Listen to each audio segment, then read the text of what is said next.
welcome. You're watching Next IAS English. Today's news is coming up from Maharashtra, where tiger rewilding efforts in Maharashtra have taken place. A new home for rescued felines. So a new home has been given to the rescued felines. Let's have a look at the whole situation. So first thing, let's talk about the background and context. सबसे पहले background और context की बात करते हैं. So the first thing is a tiger cub PKT7CP1 rescued 3 years ago has been shifted for rewilding. तो एक tiger कब था जिसका नाम था PKT7CP1. इसको रेस्क्यू किया गया 3 साल पहले और नाउ अब इसको रीवाइल्डिंग के लिए शिफ्ट किया जा रहा है. The cub has been relocated to Dnyanganga wildlife sanctuary. Okay, and the location of this sanctuary is Buldhana district of Maharashtra, part of India's tiger conservation and rewilding efforts. ये India के tiger conservation और rewilding efforts का एक part है और ये highlight करता है success of long term wildlife rehabilitation. ये सक्सेस हाईलाइट करता है किसकी? Long term wildlife rehabilitation की. Moving forward, let's talk about Dnyanganga wildlife sanctuary. तो लोकेटेड, जैसा कि मैंने आपको बताया, Buldhana district of along with the Dnyanganga river. अब ये किसके पार्ट पे फॉर्म करता है? Forms a part of Melghat tiger reserve. Melghat tiger reserve का भी ये पार्ट फॉर्म करता है. Covers an area of around 205 square kilometres. 205 square kilometres का एरिया ये कवर करता है. Contains 2 lakes within the sanctuary. Sanctuary के अंदर ही 2 लेक्स हैं. Plus the terrain is undulating with hillocks and gentle slopes. तो terrain जो है वो undulating है with hillocks and gentle slopes. Experiences extreme climate, very hot summers and very cold winters. Experience करता है extreme climates को, जिसमें बहुत ज़्यादा गर्मी होती है summers में और बहुत ज़्यादा cold होते हैं winters. Moving forward, let us talk more about the Dilyanganga wildlife sanctuary. So let us talk about the biodiversity of it.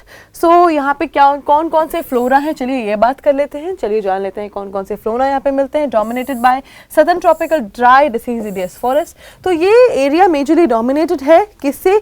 Southern tropical dry deciduous forest से.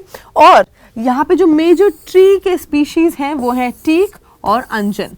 Alright, now let's talk about the fauna. कौन कौन से animal species यहाँ पे मिलते हैं? तो mammals में leopard, sloth bear, nilgai, spotted deer, barking deer. Carnivores में hyena, jungle cat, jackal. Occasional presence of tigers, कुछ कुछ ओकेजनल प्रेजेंस है टाइगर्स की. और अर्ली फौना में more than 150 bird species are found here. Moving forward, let's talk about the UPSC relevance and important keywords. So why are we studying this wildlife sanctuary? Again, because it is very important for your examination perspective. How? For prelims it is important because there is location based questions usually from Maharashtra sanctuaries, and for tiger reserves and rewilding programs and Western Ghats and UNESCO World Heritage Sites के लिए भी ये बहुत ही ज़्यादा important है. For mains perspective, wildlife conservation and rehabilitation and role of protected areas in biodiversity conservation. अब इस पूरी वीडियो का सबसे इंपॉर्टेंट पार्ट है ये जो कीवर्ड्स हैं. कौन कौन के कीवर्ड्स के अराउंड क्वेश्चंस आ सकते हैं, फॉर्म हो सकते हैं. इन कीवर्ड्स के बारे में आप बहुत ध्यान से डिटेल में पढ़ लीजिएगा. कीवर्ड्स हैं rewilding, Melghat tiger reserve, dry deciduous forest, western Ghats, tiger conservation. Alright, इन सब की लोकेशन को, इन सब के बारे में आप एक बार ध्यान से पढ़ लीजिएगा. And moving forward to the last MCQ for revision. We have covered the topic multidimensionally. Now let's talk about the MCQ for revision. Let's see who was listening attentively throughout the video. So Dnyanganga wildlife sanctuary is located in which of the following districts? कौन से following districts में से एक में Dnyanganga wildlife sanctuary located है? Do let me know. A Chandrapur, B Buldhana, C Gadchiroli, D Amravati. तो इसका answer आप हमें कमेंट सेक्शन में बताइएगा. Which one do you feel is the right answer? Option A, option B, option C or option D. And let's see who was listening attentively. And that is it for today. We have covered the topic multidimensionally and I will see you in another deep dive video. Until then, bye bye, take care.